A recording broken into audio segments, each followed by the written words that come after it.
દેહ વેપાર કરતી વાડિયાની મહિલાઓએ સ્વરોજગારનો અંબાજીમાં સંકલ્પ લીધો। રાજ્ય સરકાર બનાસકાંઠા જિલ્લાના કલેક્ટર થરાદ મહિલા ટીડીઓ અને સામાજિક સંસ્થાઓનો પ્રયાસ ફળ્યો છે અને તેમની મહેનત રંગ લાવી છે। વર્ષોથી દેહ વેપાર કરતી થરાદ પાસેના ગામ વાડિયાની આશરે 60 મહિલાઓએ અંબાજી ખાતે દેહ વેપાર છોડી સ્વરોજગારનો સંકલ્પ કર્યો। ગુજરાતમાં એક એવું ગામ આવેલું છે જે દેહ વેપારથી બદનામ હતું અને જેનું દૂષણ ગુજરાતીઓ માટે તકલીફ આપનારું હતું, જે માટે તે સમયના ગુજરાતના મુખ્યમંત્રી કેશુભાઈ પટેલથી લઈને અત્યાર સુધી વિવિધ નેતાઓએ, અધિકારીઓએ, સામાજિક સંસ્થાઓએ ઘણા પ્રયાસ કર્યા હતા, પરંતુ તે પ્રયાસ સફળ થયા ન હતા અને આ ગામ વર્ષોથી દેહ વેપાર કરતું હતું। પરંતુ થરાદ ખાતે થોડા સમય અગાઉ જે મહિલા તાલુકા વિકાસ અધિકારી આવ્યા અને તેમણે એક સંકલ્પ કર્યો કે અમારા જે વિસ્તારમાં જે ગામ છે તે ગામમાં આ બધી કાયમી ધોરણે બંધ થાય, તે માટે તેમણે રાજ્ય સરકાર, બનાસકાંઠા જિલ્લા કલેક્ટર અને સામાજિક આગેવાનો દ્વારા, NGO દ્વારા, સખી મંડળ દ્વારા આ મહિલાઓને સમજાવટ બાદ કાયમી ધોરણે દેહ વેપાર બંધ કરવા માટે અને નવા સંકલ્પ લઈને નવું જીવન શરૂ કરવા માટે સખી મંડળના પ્રયાસથી અને તમામ લોકોના પ્રયાસથી તેમને આજે અંબાજી મંદિર ખાતે આવીને સંકલ્પ કર્યો હતો અને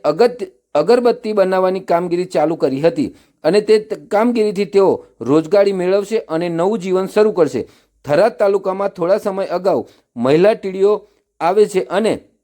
તેઓ પોતાના તાલુકામાં જ્યાં દૂષણ છે તે કાયમી ધોરણે બંધ કરવા માટે પ્રતિજ્ઞા લે છે અને જિલ્લાના કલેક્ટર, ગામના સરપંચ, સખી મંડળો અને વિવિધ NGO મારફતે તેઓ ગામની મહિલાઓને સમજાવે છે અને આ મહિલાઓ તે સમજાવટ બાદ અંબાજી મંદિર ખાતે આવે છે। અંબાજી મંદિર ખાતે આવી સંકલ્પ કરે છે કે હવે અમે કાયમી ધોરણે દેહ વેપાર બંધ કરીશું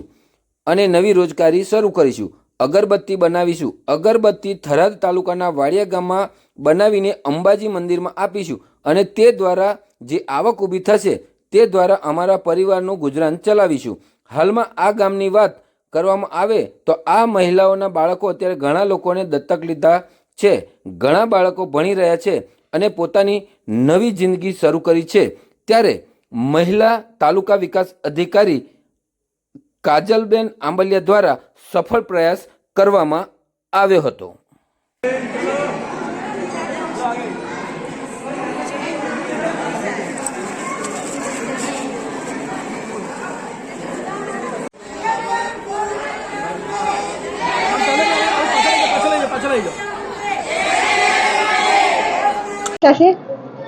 અને અમારા કાજલબેન,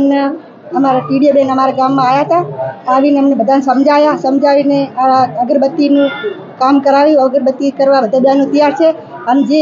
કોઈ બી રસ્તેથી નીકળીને આ સુધરવા માટે પણ તૈયાર છે। હવેથી આવા કોઈ ખોટા ધંધા નહીં કરે અને આ સારો માર્ગ પકડાય છે પકડીશું। હા બેન, ધંધો સાહેબ રોટી રોજી મળી રહેશે તો કોઈ કરવા તૈયાર નહીં હોય। બનાસકાંઠા જિલ્લાના થરાદ તાલુકાનું જે વાડિયા ગામ છે, જે પોતાના ત્યાંના વ્યવસાયો વગેરે કારણે કલંકિત છે, એમાં અગાઉ પણ ખૂબ સામાજિક સંસ્થાઓ દ્વારા પ્રયાસો કરવામાં આવ્યા છે, પરંતુ અત્યારે મેં થરાદ ટીડીઓ તરીકે ચાર્જ સંભાળ્યા પછી ત્યાંના જે બહેનો હતા એમને સમજૂત કરી અને ત્યાં સખી મંડળો અમે 8 બનાવ્યા છે અને એ સખી મંડળની બહેનોને અમે અત્યારે અગરબત્તી બનાવવાની તાલીમ અમે RCTના માધ્યમથી આપીએ છીએ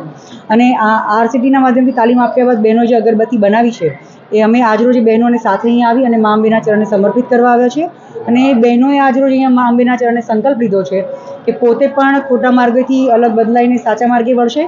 અને તેઓ પોતે પણ પોતાના ગામની બહેન દીકરીઓને સારા માર્ગે વાળવા માટે પ્રયત્ન કરશે। હવે પછીની કામગીરી બહેનો કેવી રીતે કરશે? હવે પછીની કામગીરીમાં એવું છે કે બહેનોને સોમવારથી અમે કાચો માલ પૂરો પાડીશું, ત્યારબાદ બહેનો નિયમિતપણે જે 100 થી 200 જેટલા અગરબત્તીના અલગ અલગ પેકેટ્સ બનાવશે તે અત્યારે આપણા જે અંબાજી ટ્રસ્ટમાં અત્યારે કલેક્ટર સરે આપણને વ્યવસ્થા કરી આપેલી છે કે ત્યાં નિયમિતપણે એમનું વેચાણ ખરીદી અહીંયાથી થઈ જશે, એટલે બહેનોને જે રોજગારી મળવી જોઈએ આ માધ્યમથી મળશે અને એ પ્રમાણે બહેનોને પ્રેરણા અને પ્રોત્સાહન મળી રહેશે। કેટલી બહેનો જોડાઈ છે અને ખાસ કરીને કોનો સહયોગ મળ્યો છે તમને? જી, અત્યારે અમે જે આ 60 બહેનોને તાલીમ આપી છે અને આ બધા કામગીરીમાં અત્યારે અનેક સામાજિક સંસ્થાઓનો, ખાસ કરીને કલેક્ટરશ્રી, જિલ્લા વહીવટીતંત્રમાં તમામ અધિકારીશ્રીઓનો અને રાજકીય સ્તરે માન્ય આપણા વિધાનસભાના સ્પીકરશ્રી અને સાંસદ પ્રબોધક પટેલ સાહેબનો પણ ખૂબ સહયોગ મળ્યો છે। સામાજિક કાર્યકર્તા આપણા જે શારદાબેન છે એમનો પણ વર્ષોથી ત્યાં ઘણી મહેનત હોય એમનો પણ ખૂબ સહયોગ રહ્યો છે। એ સિવાય રમેશભાઈ છે, ત્યાંના સ્થાનિક સરપંચ શ્રી અસલભાઈ, બધાનો ખૂબ આપણને સહયોગ મળી રહ્યો છે।